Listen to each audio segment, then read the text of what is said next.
सेठ मोहनलाल शहर के एक बड़े व्यापारी थे। सेठ मोहनलाल ने बड़े बेटे अनिल की तो पहले ही शादी कर दी थी। अब वो अपने छोटे बेटे सूरज के लिए लड़की ढूंढ रहे थे, पर सूरज काफी दिनों से शादी के लिए टाल रहा था। कारण था कि सूरज सीमा नाम की लड़की से बहुत प्यार करता था। सीमा एक गरीब परिवार की लड़की थी, इसी वजह से सूरज को डर था कि कहीं वो सीमा के बारे में घर में कहे और शादी के लिए मना न हो जाए। पर एक दिन सूरज के पिता ने उसे सीमा के साथ बाजार में देख लिया और इस बारे में सूरज से बात की। देखो सूरज बेटा, मैंने तुम्हें किसी लड़की के साथ देख लिया था। हम तुमसे बहुत दिनों से कह रहे हैं कि हमें बताओ कि तुम्हारी नजर में कोई लड़की है या फिर हम खुद तुम्हारे लिए कोई रिश्ता ढूंढें। अब जब बात सामने आ ही गई है तो तुम हमें बता दो कि वो लड़की कौन है जिसके साथ तुम रेस्टोरेंट में बैठे थे। पापा, उसका नाम सीमा है। मैं और सीमा एक दूसरे से बहुत प्यार करते हैं पापा। पर मैं इसलिए आपको उसके बारे में नहीं बता रहा था क्योंकि सीमा की फैमिली हमारी जैसी रिच नहीं है। वो बहुत ही गरीब लोग हैं पापा, पर नेचर के बहुत अच्छे हैं। सीमा का नेचर भी बहुत ही अच्छा है। मैं सीमा से शादी करना चाहता हूँ पापा। क्या हुआ जो गरीब है? बेटा तुम तो जानते हो मैंने भी अपनी मेहनत से ही ये मुकाम हासिल किया है। मुझे शादी से कोई ऐतराज नहीं है, बस लड़की अच्छी है, हमें और कुछ नहीं चाहिए। तुम हमें सीमा और उसके माता पिता से जल्दी ही मिलवा दो ताकि हम तुम्हारी शादी कर सकें। थैंक यू पापा, थैंक यू सो मच। सूरज की शादी के लिए सब खुश थे, पर उसका बड़ा भाई और भाभी इस शादी के खिलाफ थे। माँ बाबूजी का तो दिमाग खराब हो गया है। सब मेहमानों और रिश्तेदारों के बीच हमारी बेइज्जती हो जाएगी। अरे कुछ सोच समझकर तो रिश्ता तय करते। गरीब घर में रिश्ता तय करके वो अपना तो नाम खराब ही कर रहे हैं, हमारा भी नाम खराब करेंगे। मैं तो तुम्हें कह रही हूँ, जितनी जल्दी हो सके तुम यहाँ से अलग हो जाओ, वरना हम भी इनके साथ साथ सड़क पर आ जाएंगे। मैं कुछ समझा नहीं नीलम। अरे वो गरीब घर की लड़की है। शादी के बाद अगर उसने बाबूजी और सूरज को बहकाकर सारी प्रॉपर्टी अपने मायके वालों के नाम कर दी तो बस हम हाथ मलते रह जाएंगे। तुम ठीक कह रही हो, बस ये शादी हो जाए, उसके बाद मैं प्रॉपर्टी में हिस्सा ले लूंगा। एक काम करेंगे ना, अलग होकर हम किसी बड़े बंगले में रहने चलेंगे। वैसे भी यहाँ रहने का कोई फायदा नहीं। अब गरीब घर में शादी हो रही है तो मैं उस गरीब लड़की के मुंह भी ना लगूं। हमें जो भी करना है जल्दी करना होगा। सूरज के माता पिता सीमा और उसके परिवार वालों से मिले तो सचमुच उन्हें उनका नेचर बहुत अच्छा लगा। बात पक्की हुई और सीमा और सूरज की शादी हो गई। बहू, बन गई खीर? जी माँ जी, बस बनने वाली है, ड्राई फ्रूट डालने रह गए हैं। अच्छा, नीलम सीमा को ड्राई फ्रूट का डिब्बा दे दो। नीलम ही सारी रसोई संभालती है। ये लो, और ध्यान रहे ड्राई फ्रूट डालने में कंजूसी मत करना। तुमने तो अपने घर में इतना ड्राई फ्रूट देखा ही नहीं होगा, पर हमारे यहाँ किसी चीज की कोई कमी नहीं है। मेहमानों को खीर खिलानी है तो ड्राई फ्रूट अच्छा होना चाहिए। नीलम ड्राई फ्रूट का डिब्बा देकर मुंह बनाती हुई रसोई से बाहर चली गई। उसका ये व्यवहार बहुत ही गलत था। सीमा को घर में आए 2 महीने बीत चुके थे। अनिल और नीलम रोजाना ही अलग घर में जाने की बात कह रहे थे, पर एक दिन सेठ मोहनलाल पर मुसीबतों का पहाड़ टूट पड़ा। अचानक एक दिन उनकी फैक्ट्री में आग लग गई और सब कुछ खत्म हो गया। कर्जा उतारने के लिए सेठ मोहनलाल ने सब कुछ बेच दिया। पर अनिल और नीलम बहुत चालाक निकले। किसी को कानो कान खबर नहीं थी कि अनिल पहले ही कमाई के कुछ पैसों से एक बंगला खरीद कर रख चुका था। अनिल और नीलम दोनों ने अपने परिवार के बारे में नहीं सोचा और अलग बंगले में रहने चले गए। मैंने कभी भी नहीं सोचा था कि अनिल ऐसा निकलेगा। आज मुसीबत की घड़ी में वो और नीलम हमें अकेला छोड़कर चले गए। कहाँ जाएंगे हम? कुछ ही देर में हमें घर छोड़ना होगा। शारदा, भगवान पर विश्वास रखो। हमारी सबसे बड़ी दौलत हमारा बेटा सूरज और बहू सीमा है। दोनों बच्चे हमारे साथ हैं, हमें और क्या ही चाहिए। पापा, आप चिंता मत करो, मैं कुछ दिनों में कहीं कोई नौकरी ढूंढ लूंगा। आपने मुझे मेहनत करनी सिखाई है। आप ही तो कहते हो ना पापा कि मेहनत करके इंसान कुछ भी पा सकता है। तभी सीमा के मम्मी पापा आ जाते हैं। माँ बाबूजी आप? मोहनलाल जी, कृपया करके हमारे घर चलिए। जब तक आपके रहने का प्रबंध नहीं हो जाता तब तक आप हमारे साथ ही रहोगे। जैसे सीमा हमारी बेटी है वैसे ही सूरज भी हमारा बेटा है मोहनलाल जी। सेठ मोहनलाल सीमा के पापा के गले लगकर खूब रोते हैं। आज मुसीबत की घड़ी में सीमा के माता पिता ही उनके काम आ रहे थे। सब लोग सीमा के घर पहुंचते हैं। सीमा के माता पिता भले ही गरीब थे, उनकी आर्थिक स्थिति इतनी अच्छी नहीं थी कि वो सेठ मोहनलाल और उनके परिवार के लिए ज्यादा कुछ कर सकते। पर दुख के समय में सूखी रोटी भी महंगे पकवानों की कमी पूरी करती है, और दुख की घड़ी में अपनों का साथ ही व्यक्ति को दुखों से लड़ने की ताकत देता है। बस माँ, पेट भर गया। बहुत ही स्वादिष्ट खाना बना था।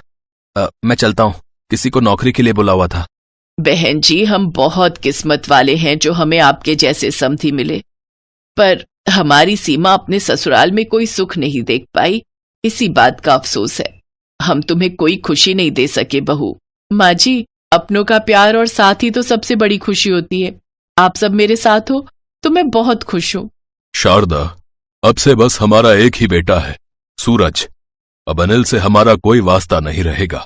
अगले कुछ महीनों तक सूरज अपने परिवार के साथ अपने ससुराल में ही रहा, पर वहां उसे किसी भी चीज की कोई कमी नहीं महसूस हुई। उसे और उसके परिवार को बहुत प्यार और सम्मान मिला। कुछ महीनों बाद जब सूरज की नौकरी अच्छी जगह लग गई, तब वहीं पास में ही उन्होंने एक घर किराए पर ले लिया। सूरज और सीमा ने मिलकर अपने परिवार को संभाला और फिर से एक नई जिंदगी की शुरुआत करने की कोशिश की। तू पागल हो गई है क्या काव्या? उस अर्जुन से शादी करेगी? अरे उसकी हैसियत तो हमारे नौकर जितनी भी नहीं है। लेकिन माँ, उसके दिल में प्रेम है, दया है और दूसरों के लिए सम्मान है। अगर आपको अपनी बेटी चाहिए तो आपको मेरी शादी अर्जुन से करवानी ही होगी। काव्या के माता पिता ने उसे बहुत समझाया, लेकिन उसने उनकी एक न मानी। हार कर उन्हें अपनी अमीर बेटी की शादी गरीब अर्जुन से करवानी ही पड़ी। ब्याह कर काव्या अपने गरीब ससुराल आई। उसकी सास शांति ने सबके लिए खाना बनाया। शांति और अर्जुन खाने के लिए जमीन पर बैठ गए। तभी काव्या भी उनके साथ जमीन पर बैठ गई। अरे ये क्या बहू, तुम नीचे क्यों बैठ गई? तुम इतने बड़े घर की बेटी जमीन पर बैठकर खाना खाती हुई अच्छी नहीं लगोगी। माँ जी, मैं बेटी उस घर की थी, लेकिन अब इस घर की बहू हूँ और यहाँ जैसे सब लोग रहेंगे मैं भी वैसे ही रहूंगी। कौन कहता है बड़े घर की लड़कियां आदर भाव नहीं जानती? हमारी बहू तो सब जानती है। अच्छा अर्जुन, कल काव्या बहू की पग फेरे की रस्म है, इसलिए कल तुम इसे अपने ससुराल ले जाना। जी माँ। अगले दिन अर्जुन ऑटो करके काव्या के साथ अपने ससुराल के लिए निकल पड़ता है। उधर उसके ससुराल में काव्या के पिता धनराज अपनी पत्नी रमोला से कहते हैं, अरे रमोला, अरे आज हमारे जमाई बाबू आने वाले हैं, उनके स्वागत की तैयारियां करो भाई। वो दामाद कहीं का प्रधानमंत्री नहीं है जो उसके आने की तैयारियां करूं। हमारी ही बेटी की मति मारी गई थी जो अच्छे अच्छे घराने के रिश्ते ठुकरा दिए और उस लप्पू से शादी कर ली। तो क्या हुआ रमोला, हमारा दामाद स्मार्ट है, पढ़ा लिखा है, पैसे का क्या, मेहनत करेगा तो पैसा भी आ जाएगा। चलो अब उठो और दामाद जी के आने की तैयारियां करो। दाल चावल बने पड़े हैं, उसके लिए वही काफी है। और अपनी बेटी के लिए मैं पिज्जा, स्ट्रॉबेरी शेक और बर्गर ऑनलाइन ऑर्डर कर दूंगी। ना जाने इन 2 दिन में मेरी बच्ची ने क्या रूखा सूखा खाया होगा। रमोला धनराज की बात नहीं सुनती और मुंह बनाकर वहां से चली जाती है। उधर रास्ते में दुकान देखकर अर्जुन ऑटो रुकवाता है। क्या हुआ अर्जुन, ऑटो क्यों रुकवा दिया? काव्या, शादी के बाद पहली बार तुम्हारे घर जा रहा हूँ, तो खाली हाथ थोड़ी ना जाऊंगा। मम्मी जी और पापा जी के लिए कुछ उपहार और मिठाइयां ले लेता हूँ। अरे नहीं अर्जुन, रहने दो, उसकी कोई जरूरत नहीं है। तुम्हारा बेकार का खर्चा हो जाएगा। तुम्हारी खुशी से बढ़कर मेरे लिए कुछ नहीं है काव्या। फिर अर्जुन ने अपनी सास के लिए एक बनारसी साड़ी और ससुर के लिए घड़ी और साथ में कुछ मिठाई खरीदी। कुछ ही देर में अर्जुन काव्या के साथ अपने ससुराल पहुंच गया। फिर रमोला अपनी बेटी की आरती उतारती है और उसे गले से लगा लेती है, लेकिन अर्जुन के पैर छूने पर भी उसने उसे इग्नोर कर दिया। दामाद जी, आप वहां उस कुर्सी पर बैठ जाइए और मेरी बच्ची, आप तू मेरे साथ इस सोफे पर आकर बैठ। रमोला अपने गरीब दामाद को पुरानी सी बेकार कुर्सी पर बिठा देती है, जबकि अपनी बेटी को महंगे सोफे पर बिठाती है। ये देख काव्या को बहुत बुरा लगता है। हाय, मेरी बच्ची 2 दिन में ही कितनी मुरझा गई। माँ, ये क्या कह रही हो? वहां सब मेरा बहुत ख्याल रखते हैं। अच्छा रमोला, दामाद जी पहली बार ससुराल आए हैं, उनके लिए नाश्ता लेकर आओ भाई।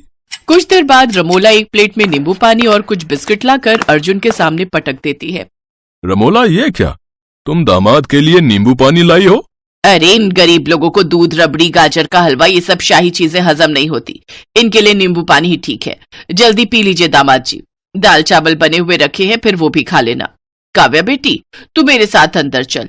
मैंने तेरे लिए पिज्जा, स्ट्रॉबेरी शेक और बर्गर मंगवाए हैं। बस भी कीजिए मम्मी, आज आपके दामाद का ससुराल में पहला दिन और आप उनकी इतनी बेइज्जती कर रही हैं। वो बेचारे अपनी थोड़ी सी सैलरी में आपके लिए तोहफे लाए और आप उनके साथ ऐसे। छी, अब मैं यहाँ एक पल भी नहीं रुक सकती। चलिए यहाँ से। अब कोई बात नहीं काव्या, नींबू पानी तो सेहत के लिए कितना अच्छा होता है और गरीब तो मैं हूं ही, तो इसमें मुझे बुरा नहीं लगा।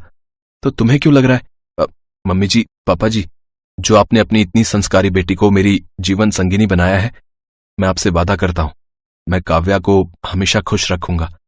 मम्मी जी, ये गिफ्ट आपके लिए, और कोई भी बात दिल पर मत लीजिएगा। काव्या आपकी बेटी है, वो यहां आती रहेगी। लेकिन मैं एक गरीब हूं, मेरा यहां आना ठीक नहीं रहेगा। रमोला ने जब गिफ्ट्स खोलकर देखे तो उसमें महंगे तोहफे थे। इतनी महंगी साड़ी और घड़ी देख रमोला को खुद पर बहुत शर्मिंदगी हुई और उसने जाते हुए अपने दामाद को रोका और कहा, ठहरो दामाद जी, मुझे माफ कर दीजिए दामाद जी। दौलत के नशे में मैं चूर हो गई थी। आज आपका अपने ससुराल में पहला दिन है, कम से कम अपनी सास को खातिरदारी का मौका तो दीजिए। मैं अभी आपके लिए अपने हाथों से नाश्ता बनाकर लाती हूँ। उन सब की कोई जरूरत नहीं है मम्मी जी, आप तो बस हम पर हमेशा अपना आशीर्वाद बनाए रखना। रमोला ने अर्जुन और काव्या को गले से लगा लिया और उन्हें ढेर सारा आशीर्वाद दिया। Thanks for watching.